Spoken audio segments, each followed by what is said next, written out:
Hi there, and I'm Doug for Prez in 2028. Hey, I've come across a few situations here that I find quite interesting. Um, we have a White House that is providing a little bit of disinformation. I'm not quite sure what that is, but they've been following um, what Putin has been offering.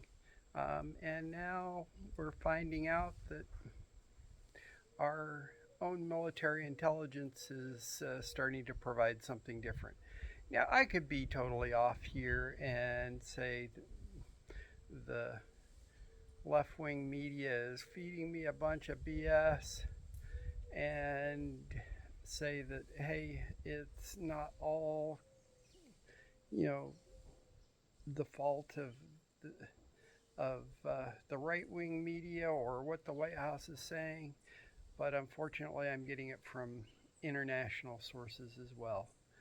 Um, we need to be better in our country. It seems like there's some things that are going on that aren't quite right. One thing I am appreciative with the current White House is it's extremely transparent. You know what's going on. That's a wonderful thing. So we're getting good things and bad things, and it's not making our friends very happy. It makes them think that the United States is a fair weather friend. And a lot of the things that have been being done aren't making people very happy. Um, I think this is due to a number of people who are in positions of power that are trying to exert their power in different ways. I don't think that the struggles that are being put forth with the tariffs make as much of a deal as what we actually think they are.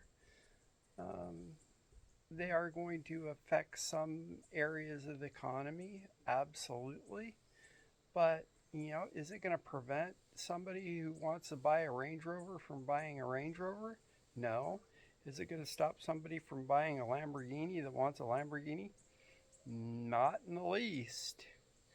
Is it going to increase the cost of those items? Absolutely.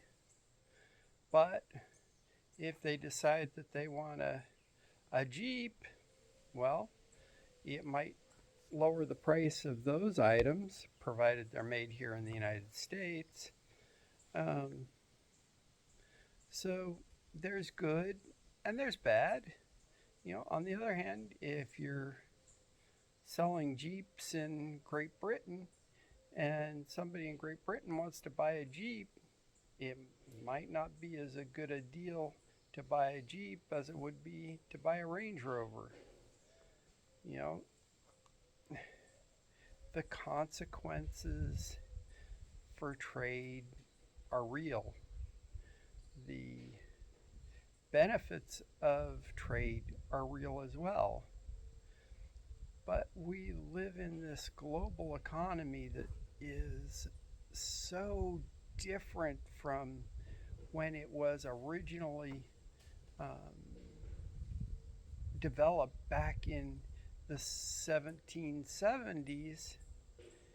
And communication is so fast now. Back then, it took weeks to get information across the Atlantic. Now it takes seconds. We're living in a world where literally you can go from LA to Australia in a matter of hours, and from Australia to South Africa in a matter of hours, from South Africa to London in a matter of hours, and from London back to LA in a matter of hours. It's it's like literally we live in a small world. And when we're shipping stuff from different countries, the idea of trade in those kinds of ways is to help build our economies and make everyone richer and ensure that we're getting sure that we're all becoming more wealthy and having more resources so that we are able to perform work better and so that we can make our communities better, so that we can have, in some cases, nice things, but nice things aren't for everybody. They are for some, um, but it's a way of being able to trade and ensure that that trade makes sense. And when we're selling cotton to a textile mill, if they're buying cotton from the United States, they're going to get it for one price. If they buy it from Egypt, they're going to get it for a different price. Um, and those prices will differ based on a number of um, components. One is the quality of the product. You know, if a cotton here in the United States is better than that of an Egyptian cotton, it's going to be worth more. But if that cotton is being sold to a textile plant in North Carolina, it's going to be a lot cheaper to send it there from the United States than it is to get it from Egypt.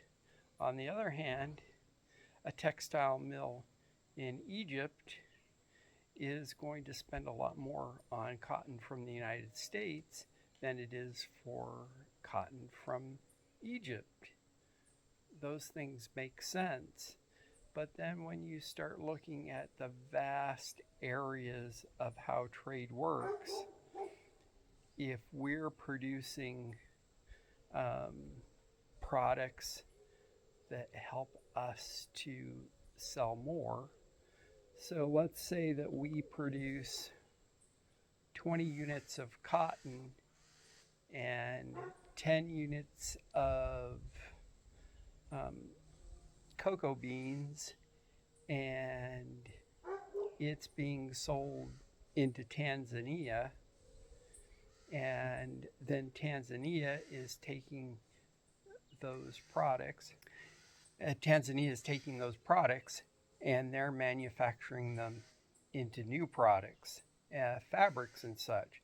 So they take that and they use that as trade back.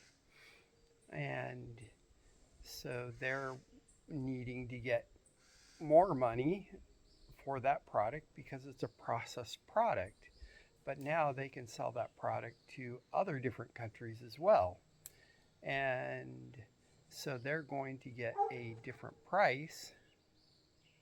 And hopefully it's making Tanzania richer, it's making the United States richer, it's making Egypt richer, because the blending of the different products and the timing of getting product and ensuring quick delivery and appropriate delivery, especially in today's world, it's very important. And then you need people who can repair equipment, and there's so many aspects related to this.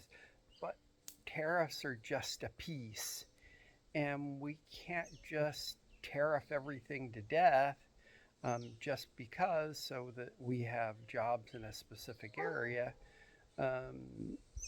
On the other hand, we have a bloated government where we need to get rid of government employees and keep only the essential number of employees that can keep the government operating, that is best for the United States citizens.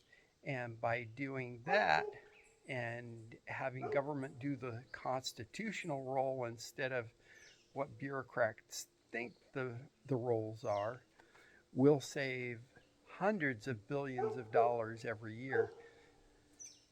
in wages to people, possibly somewhere into the level of trillions of dollars.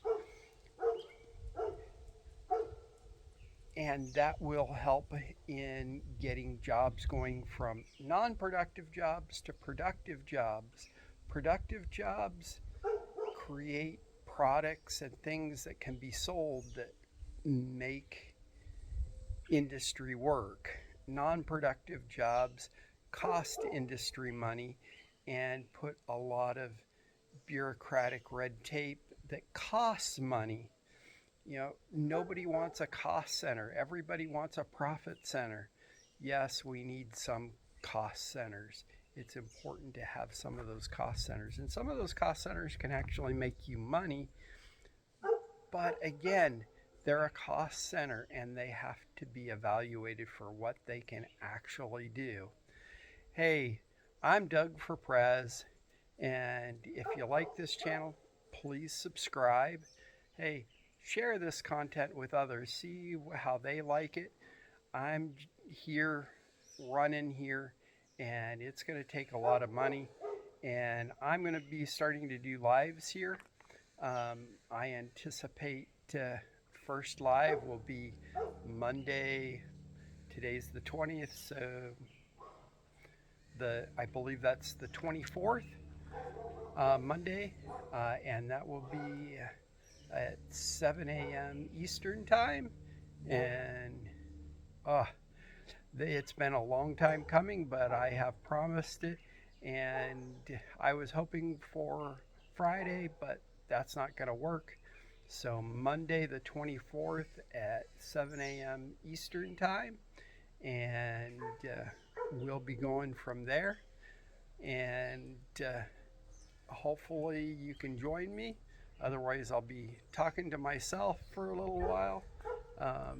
And then maybe we can get some guests invited here in the future.